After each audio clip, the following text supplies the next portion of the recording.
Hello बच्चों, आप सभी का स्वागत है। कैसे हैं आप? आशा है आप सभी ठीक होंगे। बच्चों, आप सभी का हमारे YouTube channel smart mathematics classes में स्वागत है। बच्चों, हमने अपनी पिछली क्लास में एक्सरसाइज 3.2 को जो अंतिम प्रश्न किया था, प्रश्न 7, ठीक है ना।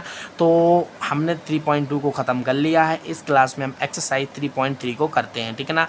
तो बच्चों, हमने आप सभी को बताया था बीजगणितीय विधि। बीजगणितीय विधि में कितनी बीजगणितीय विधि के अंतर्गत कितनी विधि आती हैं, जहाँ तक हमें मालूम है, आप सभी को भी मालूम है। हमारी बजीकरण विधि आती है, प्रतिस्थापन विधि आती है, और एक और आती है कौन सी, विलोपन विधि, ठीक है ना। और एक ग्राफ विधि होती है। तो हम क्या कर सकते हैं बच्चों, हम रैखिक समीकरण, जो रैखिक समीकरण होते हैं ना, रैखिक समीकरणों, दो चर वाले रैखिक समीकरणों के मान हम बजीकरण विधि, प्रतिस्थापन, विलोपन और अपनी ग्राफ विधि से इनका आंसर निकाल सकते हैं, ठीक है ना। तो बच्चों, जैसा कि हमने आपको बताया है, तो इस क्या है कि प्रतिस्थापन विधि के बारे में इसमें पूछा है, ठीक है ना। तो हम प्रतिस्थापन विधि के कुछ सवाल हमने प्रतिस्थापन विधि से प्रश्न कराए थे एक्सरसाइज 3.1। जब हमने ग्राफ रूप बताया था ना, 3.1 में ग्राफ बताना था, तो हमने उसको क्या किया, हमें उसमें बीजगणितीय और ग्राफ ज्यामिति दोनों रूप बताना था। तो हमने जब बीजगणितीय रूप बताया था, तो हमने कैसा किया था, विलोपन विधि की थी, ठीक है ना। तो इसमें प्रतिस्थापन विधि की थी। तो इसमें भी प्रतिस्थापन विधि बस पूछी है, ओनली सब क्या करना, समीकरण दिए गए हैं, उसमें तो हमने समीकरण बनाए थे, ठीक है। थ्योरी से हमने उसको समीकरण का रूप दिया था, फिर उसको प्रतिस्थापन से हल कर दिया। ओनली हमें इसमें कुछ नहीं करना, हमें समीकरण दिए गए हैं, इसमें से सिर्फ ओनली एक्स और वाई की मान याद करना है। तो बस चलिए, बहुत सरल है, बहुत ईजी है। जो जितनी भी एक्सरसाइज है 3.3 में, हमें पूरे जितने भी सवाल हैं पूरे सभी प्रतिस्थापन विधि से करना है। चलिए बच्चों, देरी किए बिना हम अपनी एक्सरसाइज को प्रारंभ करते हैं। तो बच्चों, वीडियो को स्किप मत करना। वीडियो को यदि स्किप करोगे तो हो सकता है आपको कुछ समझ में ना आए, ठीक है ना। तो हमारी कौन सी है, 3.3 पहला, ठीक है ना। क्या करना है, प्रतिस्थापन विधि के द्वारा प्रश्नों को हल, ठीक है ना। प्रतिस्थापन विधि के द्वारा प्रश्नों को हल करना, ठीक है ना बच्चों। तो हो गया हल करना। तो नंबर 1 क्या है, नंबर 1 का प्रश्न क्या है, तो दिया गया है, लिख लेना, दिया गया है। क्या दिया गया है बच्चों, दिया गया है हमें x plus y equal to कितना, 14 दिया गया बच्चों, ठीक है ना। तो 14 दिया गया, इसको क्या मान लो, समीकरण 1 मान लो। यदि आप चाहो तो इसको 0 बनाकर समीकरण 1 मान लो, यदि नहीं अगर 0 नहीं बनाना तो इसको भी समीकरण 1 मान सकते हो, ठीक है ना बच्चों। इससे कोई दौमत की बात नहीं है।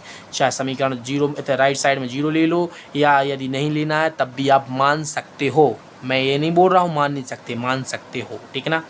तो बच्चों, अब समीकरण 1 हो गया। समीकरण 2 कौन सा है, x minus y equal to 4, x minus y equal to कितना, 4। तो समीकरण इसको मान लो 2। तो बच्चों 2, हमेशा जब भी प्रतिस्थापन विधि करें तो याद रखना प्रतिस्थापन विधि कैसा करते हैं, प्रतिस्थापन विधि से हम प्रश्नों को किस प्रकार से हल करते हैं। तो आप अपनी आँखों को यहाँ पर गड़ा कर रखिएगा, ठीक है ना। तो बच्चों देखो, हमें क्या करना है, जब भी प्रतिस्थापन विधि का समीकरण, 2 समीकरण दिए जाएंगे, ठीक है ना। तो देख लो, इसमें किस किस की मान ज्ञात करने, इसमें 2 चर हैं, एक्स और वाई है, तो एक्स और वाई की मान ही आएंगे, ठीक है ना। और रैखिक का मतलब 2 चर वाला रैखिक समीकरण, रैखिक का मतलब एक की घात, दोनों के ऊपर होनी चाहिए।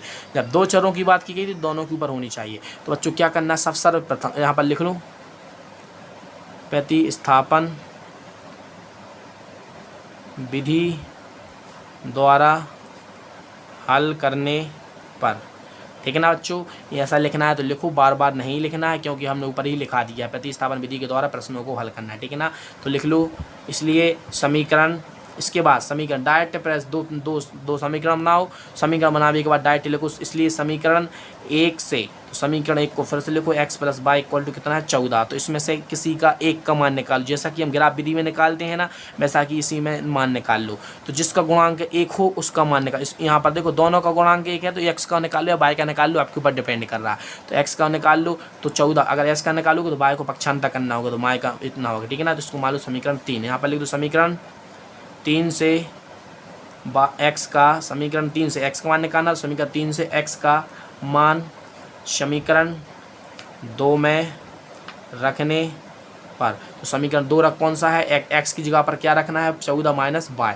तो समीकरण हमने समीकरण 1 लिया, समीकरण 1 में क्या एक्स का मान निकाला, पक्षांतर कर दिया था बाकी का, तो समीकरण का इसको हमने 3 मान लिया था। लिख दो समीकरण 3 से, जो समीकरण 3 आया इससे इसमें किसका मान आया, एक्स का मान, समीकरण 2 में रख दो।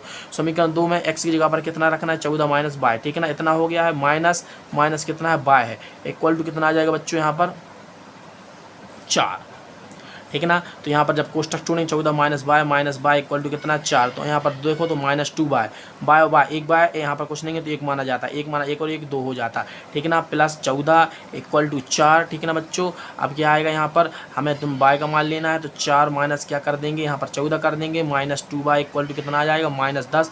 तो दोनों ओर माइनस माइनस ऋण है, माइनस का मतलब ऋण चिन्ह, माइनस चिन्ह से गुणा करने पर, तो गुणा करोगे तो माइनस का प्लस हो जाता, प्लस का माइनस हो जाता, आप सभी को तो मालूम होगा, ठीक है ना बच्चों। तो कितना आ जाएगा 2 बाय इक्वल टू कितना 10 आ जाएगा। बाय का मान निकालना है तो 2 का क्या कर दो, तिरक गुणा कर दो, तो यहाँ 5 आ जाएगा। तो बाय बराबर कितना आया, 5 आया बच्चों। आप देख सकते हैं बाय का मान हमारा आ गया है। अब देखो बच्चों कुछ नहीं करना, हमें क्या करना है, हमें बाय का तो मान आ गया, परफेक्टली मान आ गया है। तो अब बाय का मान समीकरण 1 में रख दो या 2 में रख दो, ठीक है ना।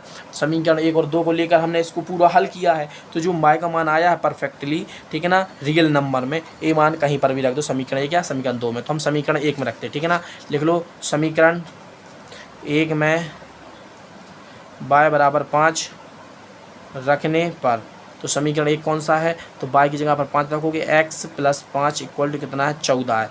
तो x का मान ज्ञात करना है, तो 14 माइनस 5 करोगे तो x इक्वल टू कितना आ जाएगा 9, ठीक है ना बच्चों। तो आप देख सकते हैं जो हमारा प्रश्न 1 था उसका आंसर आ गया है। हम ऐसे ही जैसे इस प्रश्नों को किया है, बाकी जो प्रश्न दिए गए हैं इस एक्सरसाइज में हमारी प्रश्न नंबर 1 में जो रैखिक समीकरण प्रतिस्थापन विधि से हल करना है, जो हमने सबसे ऊपर बताया था, इसमें कितने 6 प्रश्न दिए गए। तो पहले प्रश्न 1 को हमने हल कर दिया, इसमें x का मान कितना आया है, आप देख सकते हैं x का 9 मान आया है और y का मान आया 5। तो ठीक इसी प्रकार से हम अन्य प्रश्नों को करेंगे। तो बच्चों मिलते हैं अगली क्लास में, तब तक के लिए जय हिंद जय भारत।